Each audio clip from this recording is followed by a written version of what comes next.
Hi friends, എല്ലാവർക്കും റാം ട്യൂഷൻ്റെ പുതിയൊരു വീഡിയോയിലേക്ക് സ്വാഗതം.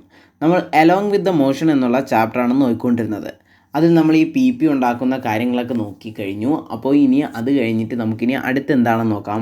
നമുക്കിനി പഠിക്കാനുള്ളത് മോഷൻ ഇൻ ആപ്ലിക്കേഷൻ. മോഷൻ ആപ്ലിക്കേഷനിലൂടെ നമുക്ക് എങ്ങനെ കാണാം, അല്ലെങ്കിൽ മോഷൻ്റെ പല തരത്തിലുള്ള എക്സാമ്പിളുകൾ, അല്ലെങ്കിൽ ഓരോ മെഷീനിലും എങ്ങനെയാണ് മോഷൻ എന്നത് ഒരു ആപ്ലിക്കേഷനായി ഉപയോഗിച്ചിരിക്കുന്നത് എന്ന് നമുക്ക് നോക്കാം. നമ്മൾ മോഷൻ എന്തെന്നുള്ള കാര്യങ്ങളൊക്കെ നോക്കി, പലതരത്തിലുള്ള മോഷൻ നോക്കി, റൊട്ടേഷൻ നോക്കി, സർക്കുലാർ നോക്കി, പിന്നെ നമ്മൾ ലീനിയർ മോഷൻ നോക്കി, അങ്ങനെ പലതരത്തിലുള്ള മോഷൻ നമ്മൾ നോക്കി. ഇനി നമുക്ക് മോഷൻ ഇൻ ആപ്ലിക്കേഷൻ എന്താണെന്ന് നോക്കാം. Observe a tailor stitching cloth using a sewing machine of the different types of motion. You have already come across which are one you can see in a sewing machine. സംഭവം എന്താണ് പറഞ്ഞിരിക്കുന്നത് വെച്ചാൽ, നമ്മളൊരു sewing machine, അതായത് ഒരു തയ്യൽക്കാരൻ തയ്ക്കുന്നത് നമുക്ക് കാണാം. അപ്പോൾ ആ സ്ഥലത്ത് നമുക്ക് എന്തൊക്കെ മോഷനാണ്, of the different types of motion, ഏതൊക്കെ തരത്തിലുള്ള മോഷനാണ് നമുക്കിവിടെ കാണാൻ കഴിയുന്നത്. ഇപ്പോൾ ഇവിടെ തയ്യൽക്കാരൻ ചവിട്ടുന്നതിൽ അവിടെ വെച്ച് നമുക്ക് കാണാൻ കഴിയുന്ന ഒരു ടു ആൻഡ് ഫ്രോ മോഷനാണ്. അതായത് നമ്മുടെ ഈ ചവിട്ടുന്ന സാധനം മുകളിലോട്ടും താഴോട്ടും ആകുന്നത്, അത് ടു ആൻഡ് ഫ്രോ മോഷനാണ് അവിടെ നടക്കുന്നത്. ഇനി അടുത്ത് ഈ വീലിൻ്റെ കാര്യം നോക്കുകയാണെങ്കിലോ, അവിടെ സർക്കുലാർ മോഷനാണ് നടക്കുന്നത്. തൊട്ട് മുകളിലും ഒരു ചെറിയ വീലുണ്ട്, അതും സർക്കുലാർ മോഷനാണ്. ഇനി നമ്മൾ ആ സൂചിയുടെ കാര്യം നോക്കുമ്പോൾ അവിടെ നടക്കുന്നത് ലീനിയർ മോഷനാണ്. അപ്പോൾ ആ രീതിയിൽ വെച്ച് നമുക്ക് താഴെ കുറേ എക്സാമ്പിളുകൾ തന്നിട്ടുണ്ട്. അപ്പോൾ ഈ എക്സാമ്പിളുകൾ ഏതൊക്കെ മോഷനാണ് നടക്കുന്നത് എന്ന് നമുക്ക് കണ്ടുപിടിച്ചെഴുതാനാണ് പറയുന്നത്. ഒന്നാമത്തെ എക്സാമ്പിൾ തന്നിട്ടുണ്ട്, ദ മെംബ്രെയിൻ ഓഫ് എ ചെണ്ട. അതായത് ചെണ്ടയുടെ മെംബ്രെയിൻ വർക്ക് ചെയ്യുന്നത്. നമുക്കറിയാം, നമ്മൾ ചെണ്ടയിൽ ഒരു കമ്പ് കൊണ്ട് അടിക്കുമ്പോൾ നമുക്ക് അതിൽ നിന്ന് ശബ്ദം കേൾക്കുന്നുണ്ട്. അതെങ്ങനെയാണ് ആ ശബ്ദം കേൾക്കുന്നത്? ആ അടിക്കുന്ന കമ്പ് വെച്ച് ചെണ്ടയിലുള്ള മെംബ്രെയിൻ വൈബ്രേറ്റ് ചെയ്യുക, അല്ലെങ്കിൽ ഓസിലേഷൻ നടക്കുന്നു, അല്ലെങ്കിൽ ഒരു ടു ആൻഡ് ഫ്രോ മോഷൻ നടക്കുന്നതിലൂടെയാണ് അവിടെ സൗണ്ട് പ്രൊഡ്യൂസ് ചെയ്യുന്നത്. അപ്പോൾ അവിടെ മെംബ്രെയിൻ ഓസിലേറ്റ് ചെയ്യുന്നതിലൂടെ പ്രൊഡ്യൂസ് സൗണ്ട്, അതായത് മെംബ്രെയിൻ ഓസിലേറ്റ് ചെയ്യുന്നതിലൂടെ സൗണ്ട് ഉണ്ടാകുന്നു. ഇനി രണ്ടാമത്തെ എക്സാമ്പിളാണ് എ റൊട്ടേറ്റിംഗ് ചെയർ. ഒരു ചെയർ കറങ്ങുന്നത്. അപ്പോൾ ചെയർ കറങ്ങുന്നതിന് എന്ത് തരത്തിലുള്ള മോഷനാണ് അവിടെ ഉള്ളത്? അവിടെ റൊട്ടേറ്റിംഗ് മോഷനാണ് ഉള്ളത്. അപ്പോൾ നമ്മൾ ഈ ടേബിൾ നോട്ടിലേക്ക് വരയ്ക്കുമ്പോൾ എന്തെന്ന് ഇവിടെ എഴുതണം? റൊട്ടേറ്റിംഗ് മോഷൻ എന്ന് എഴുതണം. അപ്പോൾ യൂസ് എന്താണ്? റൊട്ടേറ്റിംഗ് ഓഫ് എ ചെയർ, അതായത് ചെയർ കറങ്ങുന്നതാണ് അവിടുത്തെ യൂസ്. അപ്പോൾ മൂന്നാമത്തെ എക്സാമ്പിൾ എന്താണെന്ന് നോക്കാം. The tip of a clock's hand. അതായത് ക്ലോക്കിൻ്റെ ഹാൻഡിൽ, ദ ടിപ്പ് എന്നാണ് പറയുന്നത്, അതായത് ക്ലോക്കിൻ്റെ ഹാൻഡിലെ അറ്റം. ക്ലോക്കിൻ്റെ ഹാൻഡിലെ അറ്റം എന്ന് പറയുമ്പോൾ അവിടെ നടക്കുന്ന മോഷൻ സർക്കുലാർ മോഷനാണ്. നമുക്കറിയാം, ക്ലോക്കിന് നമ്മൾ സർക്കുലാർ ആയിട്ടാണ് അത് മൂവ് ചെയ്യുന്നത്. അപ്പോൾ സർക്കുലാർ മോഷൻ. അപ്പോൾ അതിൽ നിന്ന് എന്താണ് ഉപയോഗം, യൂസ് എന്താണെന്നാണ് ചോദിച്ചിരിക്കുന്നത്. അപ്പോൾ ഉപയോഗം എന്താണ്? നമുക്ക് ടൈം കാണാനായിട്ട് കഴിയും. ഇനി നാലാമത്തത്, the smaller wheel of a swing machine. Swing മെഷീൻ്റെ സ്മോളർ വീലിൻ്റെ കാര്യം ഞാൻ പറഞ്ഞു, ഇതാണ് സ്മോളർ വീൽ. അപ്പോൾ സ്മോളർ വീലിൻ്റെ അവിടെ നടക്കുന്നത് റൊട്ടേറ്റിംഗ് മോഷനാണ്. അപ്പോൾ അതുപോലെ തന്നെ അവിടുത്തെ type of motion rotating motion. Use എന്താണ്? നമുക്ക് അവിടെ സ്വിങ് ചെയ്യാനായിട്ട്, അതായത് തയ്ക്കാനായിട്ട് കഴിയും. ഈ ചോദ്യം നമുക്ക് ശ്രദ്ധിക്കേണ്ടതാണ്. The tip of a clock's hand. Clock's ഹാൻഡിൻ്റെ ടിപ്പ് എന്നാണ് പറഞ്ഞിരിക്കുന്നത്. അപ്പോൾ അത് എടുത്ത് പറഞ്ഞിട്ടുണ്ട് അത് ടിപ്പാണെന്ന്. ഇപ്പോൾ മിനിറ്റ് സൂചി, സെക്കൻഡ് സൂചി. ഇപ്പോൾ മിനിറ്റ് സൂചി എടുക്കുകയാണെങ്കിൽ അതിൻ്റെ ടിപ്പ് എന്നാണ് പറയുന്നത്. ടിപ്പെന്ന് പറഞ്ഞിട്ടില്ല, മിനിറ്റ് സൂചി എന്നാണ് പറയുന്നതെങ്കിൽ അതെന്താണ്? അവിടെ റൊട്ടേറ്റിംഗ് മോഷനാണ് നടക്കുന്നത്. അഥവാ നമ്മളിപ്പോൾ പറഞ്ഞിരിക്കുന്നത് പോലെ ടിപ്പ് എന്നാണ് പറയുന്നതെങ്കിൽ അത് സർക്കുലാർ മോഷൻ. അപ്പോൾ ആ മിനിറ്റ് സൂചി കറങ്ങുന്നത് ഒരു ആക്സിലിലാണ്, അതായത് അതിനൊരു അച്ചുതണ്ടിലാണ് അത് കറങ്ങുന്നത്. അപ്പോൾ അത് റൊട്ടേറ്റിംഗ് മോഷൻ. അതിൻ്റെ ടിപ്പ് എന്ന് പറയുമ്പോൾ അത് സർക്കുലാർ മോഷൻ. അപ്പോൾ അതൊന്ന് ഓർത്ത് വയ്ക്കേണ്ടതേ ഉള്ളൂ. ഇനി അടുത്ത് നമുക്കുള്ള എക്സാമ്പിൾ എന്ന് പറഞ്ഞാൽ എ ലിഫ്റ്റ്. ഒരു ലിഫ്റ്റ് മൂവ് ചെയ്യുന്നു. ഒരു ലിഫ്റ്റ് മൂവ് ചെയ്യുന്നത് എങ്ങനെയാണ്? നമ്മൾ നേരത്തെ പഠിച്ച ആ ടൈപ്പ് ഓഫ് മോഷൻ എന്ന് പറഞ്ഞാൽ ലീനിയർ മോഷനാണ്. അതിൻ്റെ ഉപയോഗം എന്ന് പറഞ്ഞാൽ ലിഫ്റ്റ് ചെയ്യാൻ, അതായത് വെയിറ്റ് ലിഫ്റ്റ് ചെയ്യാനാണ് ലിഫ്റ്റ് ഉപയോഗിക്കുന്നത്. അപ്പോൾ അത് കഴിഞ്ഞിട്ടുള്ളതാണ് എ സ്വിങ്, അതായത് ഒരു ഊഞ്ഞാലാട്ടുക. അവിടെ എന്താണ് മോഷൻ നടക്കുന്നത്? Type of motion. അതൊരു ടു ആൻഡ് ഫ്രോ മോഷനാണ്. ടു ആൻഡ് ഫ്രോ മോഷൻ വരുമ്പോൾ എന്താണ് നമ്മൾ പറയുന്നത്? ഓസിലേഷൻ. ഓസിലേഷനാണ് അവിടുത്തെ മോഷൻ. അപ്പോൾ അവിടുത്തെ യൂസ് എന്താണ്? സ്വിങ്, അതായത് നമ്മൾ വെറുതെ ഊഞ്ഞാലാടുന്നു, അത് ആടുന്നതാണ് അവിടുത്തെ യൂസ്. ഇനി അടുത്ത് ദ സ്ട്രിങ് ഓഫ് എ വീണ. ആ വീണയിലുള്ള ഒരു സ്ട്രിങ്, ആ വീണയിൽ നിന്ന് എങ്ങനെയാണ് ശബ്ദം കേൾക്കുന്നത്? വീണയിലുള്ള സ്ട്രിങ് വൈബ്രേറ്റ് ചെയ്യുന്നതിലൂടെ, അഥവാ ടു ആൻഡ് ഫ്രോ മോഷൻ നടത്തുന്നതിലൂടെയാണ് നമുക്കവിടെ സൗണ്ട് കേൾക്കുന്നത്. അപ്പോൾ അവിടെ നടക്കുന്ന മോഷൻ എന്താണ്? ഓസിലേഷനാണ്. യൂസ് എന്താണ്? Produce sound.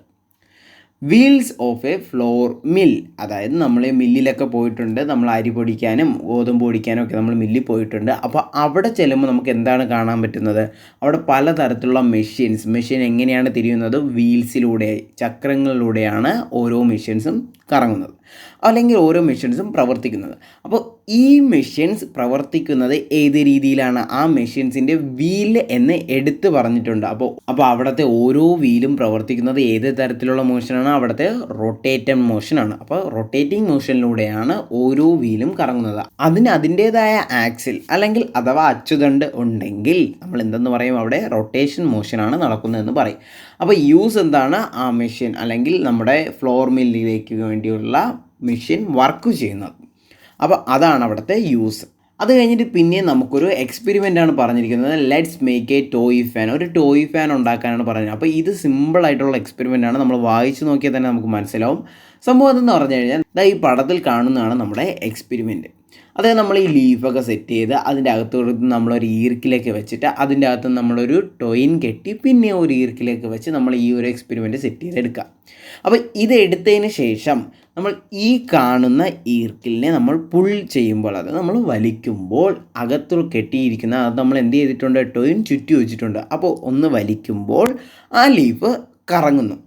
അപ്പോൾ എന്താണ് ചെയ്യുന്നത്? അതിൻ്റെ ഒരു ആക്സിലിൽ അത് റൊട്ടേറ്റ് ചെയ്യുന്നു. ഇത്രയേ ഉള്ളൂ, അതേ ഉള്ളൂ. ലീഫ് റൊട്ടേറ്റ് ചെയ്യുന്നു. അങ്ങനെ ഒരു ഫാൻ ഉണ്ടാക്കാം, ഒരു ടോയ് ഉണ്ടാക്കാം എന്നാണ് നമ്മൾ ഈ എക്സ്പെരിമെൻറ്റിലൂടെ കാണിക്കുന്നത്. അപ്പോൾ ഇവിടെ എന്താണ് സംഭവിച്ചത്? അതായത് നമ്മുടെ ഈ ഒരു ഈർക്കിലിൽ മോഷൻ നടത്തിയപ്പോൾ എങ്ങനെ മോഷൻ ഇങ്ങോട്ട് മാറി, അതാണ് നമുക്ക് ഇവിടെ നോക്കേണ്ട കാര്യം. അതിനാണ് നമ്മൾ ഈ എക്സ്പെരിമെൻ്റ് ഇവിടെ കൊടുത്തിരിക്കുന്നത്.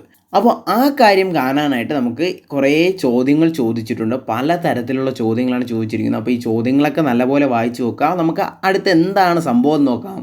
The force applied on a machine can be transferred to other parts of the machine or to other machines, thus setting them into motion.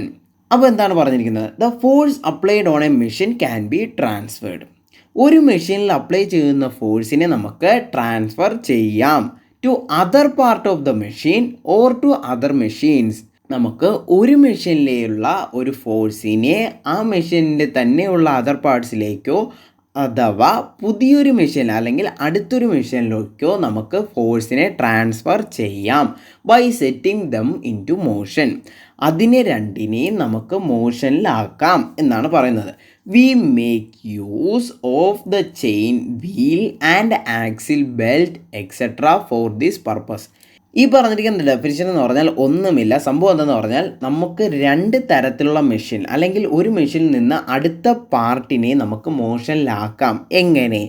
Chain ഉപയോഗിച്ചുകൊണ്ട്, വീൽ ഉപയോഗിച്ചുകൊണ്ട്, ആക്സിൽ ഉപയോഗിച്ചുകൊണ്ട്, ബെൽറ്റ്, ഇങ്ങനെയുള്ള പല തരത്തിലുള്ള സാധനങ്ങൾ ഉപയോഗിച്ചുകൊണ്ട് നമുക്ക് മോഷൻ ട്രാൻസ്ഫർ ചെയ്യാം എന്നാണ് പറയുന്നത്. അപ്പോൾ ഇതിന് ബെസ്റ്റ് എക്സാമ്പിൾ എന്ന് പറയുന്നത് നമ്മുടെ സൈക്കിളാണ്. സൈക്കിൾ നമ്മൾ മോഷൻ കൊടുക്കുന്നത് എവിടെയാണ്? ഇവിടെ പെഡലിലാണ് മോഷനും കൊടുക്കുന്നത്. അപ്പോൾ പെഡലിൽ കൊടുക്കുന്ന മോഷൻ എങ്ങനെയാണ് ടയർ കറങ്ങുന്നത്? നമുക്ക് ചെയിനിലൂടെയാണ് ടയർ കറങ്ങുന്നത് ആണല്ലോ. അപ്പോൾ ചെയിനിലൂടെ എന്താണ് അവിടെ സംഭവിക്കുന്നത്? ഇവിടെയുള്ള മോഷൻ ഇങ്ങോട്ടേക്ക് ട്രാൻസ്ഫർ ചെയ്യുന്നു. ഈ സംഭവമാണ് ഡെഫിനിഷനായിട്ട് അവിടെ കൊടുത്തിരിക്കുന്നത്. അപ്പോൾ ഈ പർപ്പസിന് വേണ്ടി നമ്മൾ ഒരുപാട് എക്സാമ്പിളുകൾ പറഞ്ഞു. Chain, wheel, axle, belt. ഇത് കൂടാതെ ഒന്നുകൂടെയുണ്ട് ഗിയർ. അപ്പോൾ ഈ പേരൊക്കെ നമ്മൾ നേരത്തെ കേട്ടിട്ടുള്ളതാണ്. അപ്പോൾ ഗിയേഴ്സ് എന്താണ് നമുക്ക് നോക്കാം. As shown in the picture, fix 2 corrugated plastic lids of different size on a wooden plank in such a way that they touch each other closely. Now turn each lid. What do you observe? അതായത് ഈ കാണുന്നത് പോലെ നമുക്ക്, അപ്പോൾ കോർഗുറേറ്റഡ് plastic lids എന്ന് പറഞ്ഞാൽ ഇതുപോലുള്ള സംഭവം. അതായത് ഒരു ടൈപ്പ് അറേഞ്ച്മെൻ്റ് ആണ്. അതിൻ്റെ അകത്തുള്ള അപ്പ് ആൻഡ് ഡൗൺസ് എന്ന് പറയാം. അപ്പ് ആൻഡ് ഡൗൺസ് ആണ് നമുക്ക് ഇവിടെ കാണാൻ കഴിയുന്നത്. അപ്പോൾ ഓരോന്നിലും ഉള്ള അപ്പ് ആൻഡ് ഡൗൺസ് ജോയിൻ ചെയ്ത് വരുന്ന രീതിയിൽ നമുക്ക് രണ്ട് ടൈപ്പ് അല്ലെങ്കിൽ രണ്ട് ഗിയേഴ്സിനെ അറേഞ്ച് ചെയ്ത് വയ്ക്കാനാണ് പറയുന്നത്. അപ്പോൾ നമ്മൾ ഇവിടെ എന്താണ് സംഭവിക്കാൻ പോകുന്നത്? ഇവിടെ നമ്മൾ ഒന്ന് റൊട്ടേറ്റ് ചെയ്യുമ്പോൾ അടുത്തതും റൊട്ടേറ്റ് ചെയ്യും. അങ്ങനെയുള്ള ഒരു അറേഞ്ച്മെൻറ്റ്, അതിനെയാണ് നമ്മൾ എന്തെന്ന് പറയുന്നത്? ഗിയേഴ്സ് എന്ന് പറയുന്നത്. അപ്പോൾ നമുക്ക് താഴോട്ട് നോക്കാം. When the small lid is turned to the left, in which direction does the big lid turns? What happened when it is turned to the right? അപ്പോൾ ചോദ്യം ഇതാണ്, ചെറുതിനെ നമ്മൾ ലെഫ്റ്റിലേക്ക് തിരിക്കുമ്പോൾ, അതായത് ചെറുതിനെ ഇടത്തേക്ക് തിരിക്കുമ്പോൾ വലുത് എങ്ങോട്ട് തിരിയും എന്നാണ് ചോദിച്ചിരിക്കുന്നത്. അപ്പോൾ ചോദ്യത്തിന് ഉത്തരം ഇവിടെ നമുക്ക് ശ്രദ്ധിച്ച് നോക്കാം.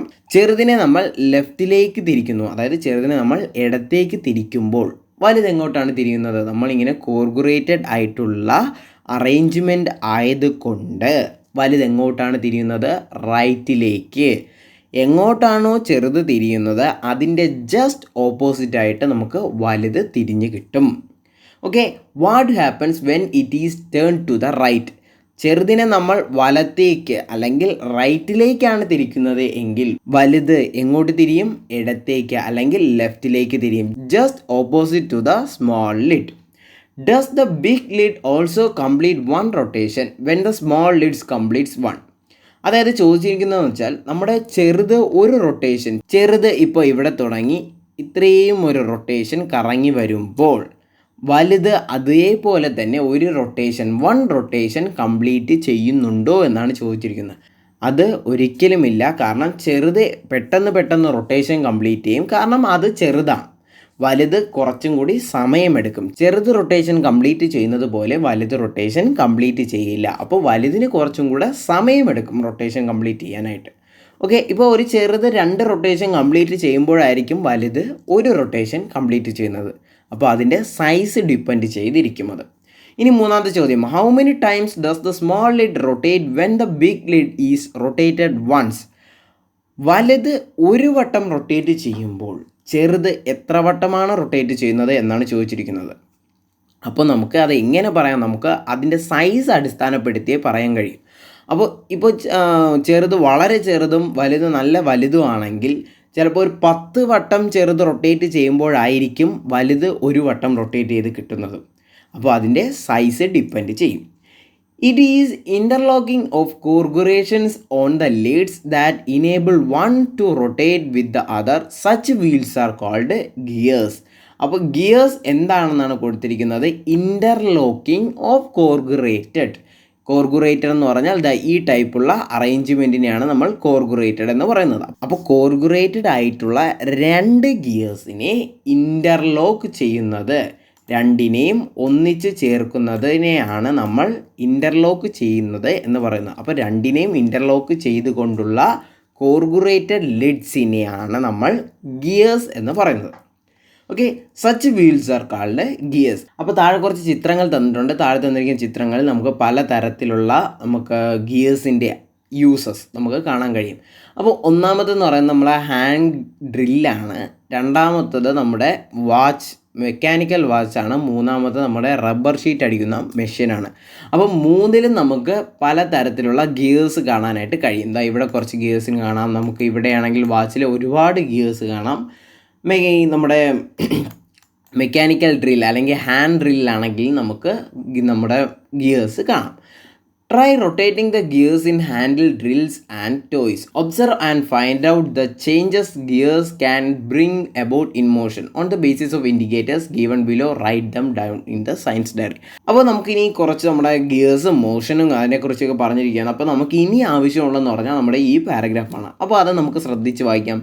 By making use of rotation of one part of a machine, gears help us to set in motion more than one part of a machine at different speeds and in different direction. When a big wheel is turned using a small wheel, the speed of the rotation decreases. When it is reversed, the speed increases. The use of gears can bring about changes in speed and direction of motion. We make use of this advantage in a number of machines. Paragraph വലുതാണ്. നമുക്ക് അറിയാവുന്ന ഒരു കാര്യത്തിനെ തന്നെയാണ് അവരെടുത്ത് പറഞ്ഞിരിക്കുന്നത്. പിന്നെ നമുക്ക് കുറച്ച് ആവശ്യമുള്ള കാര്യങ്ങളൂടെ ഉണ്ട്. നമുക്ക് എന്താണെന്ന് നോക്കാം. By making use of rotation of one part of a machine, gears help us to set in motion more than one part of the machine at different speeds in different direction. അപ്പോൾ പറഞ്ഞിരിക്കുന്നത് എന്താണെന്ന് പറഞ്ഞാൽ ഒരെണ്ണത്തിനെ അല്ലെങ്കിൽ ഒന്നിനെ പ്രവർത്തിച്ചു കൊണ്ട് പല തരത്തിലുള്ള മെഷീൻസ് അല്ലെങ്കിൽ പല തരത്തിലുള്ള പാർട്സിനെ നമുക്ക് മൂവ് ചെയ്യാനായിട്ട് മോഷനിലാക്കാനായിട്ട് കഴിയും. എന്തുപയോഗിച്ചുകൊണ്ട്? ഗിയേഴ്സ് ഉപയോഗിച്ചുകൊണ്ട്. എങ്ങനെ? ഡിഫറെൻറ്റ് സ്പീഡിലും ഡിഫറെൻറ്റ് ഡയറക്ഷനിലും. അപ്പോൾ എന്താണ് പറയുന്നത്? നമുക്ക് ഡയറക്ഷനും സ്പീഡും വരെ നമുക്ക് കൺട്രോൾ ചെയ്യാം. എങ്ങനെ? നമ്മുടെ ഗിയേഴ്സ് ഉപയോഗിച്ചുകൊണ്ട്. അപ്പോൾ പലതരത്തിലുള്ള ഗിയേഴ്സ്, കോർഗുറേറ്റഡ് ആയിട്ടുള്ള ഗിയേഴ്സിനെ അല്ലെങ്കിൽ ലെഡ്സിനെ കണക്ട് ചെയ്തുകൊണ്ട് നമുക്ക് ഗിയറാക്കി മാറ്റി ഒരു മോഷനിൽ നിന്ന്, അല്ലെങ്കിൽ നമുക്ക് ഒരു മെഷീൻ പ്രവർത്തിച്ചാൽ മതി, ബാക്കിയുള്ള മെഷീനിൽ നമുക്ക് പ്രവർത്തിക്കാൻ കഴിയും. എങ്ങനെ? ഗിയേഴ്സ്, കണക്റ്റഡ് ആയിട്ടുള്ള ഗിയേഴ്സ് ഉപയോഗിച്ചുകൊണ്ട്. ഇനി അടുത്ത് പറയുന്നത് പറഞ്ഞാൽ when a big wheel is turn using a small wheel. വലിയ വീൽ, അതായത് വലുതിനെ നമ്മൾ ചെറുതുകൊണ്ട് കറക്കുകയാണെങ്കിൽ അവിടെ എന്ത് സംഭവിക്കും? The speed of rotation decreases. ഇപ്പോൾ തന്നെ നമുക്ക് ഒരു എക്സാമ്പിൾ എടുക്കാം. നമ്മുടെ അച്ഛനെ നമ്മളിങ്ങനെ തള്ളിക്കൊണ്ട് പോകണം. അതായത് നമ്മളെ അച്ഛനെ തള്ളിക്കൊണ്ട് പോവുകയാണ്. അപ്പോൾ തള്ളിക്കൊണ്ട് പോകുമ്പോൾ എന്താണ് സംഭവിക്കുന്നത്? അച്ഛൻ വളരെ വലുതാണ്, നമ്മൾ കുഞ്ഞാണ്. അപ്പോൾ നമ്മൾ അച്ഛനെ തള്ളിക്കൊണ്ട് പോകുമ്പോൾ അച്ഛൻ അധികം സ്പീഡിൽ അല്ലെങ്കിൽ പെട്ടെന്ന് മുന്നോട്ട് പോകുമോ? ഇല്ല.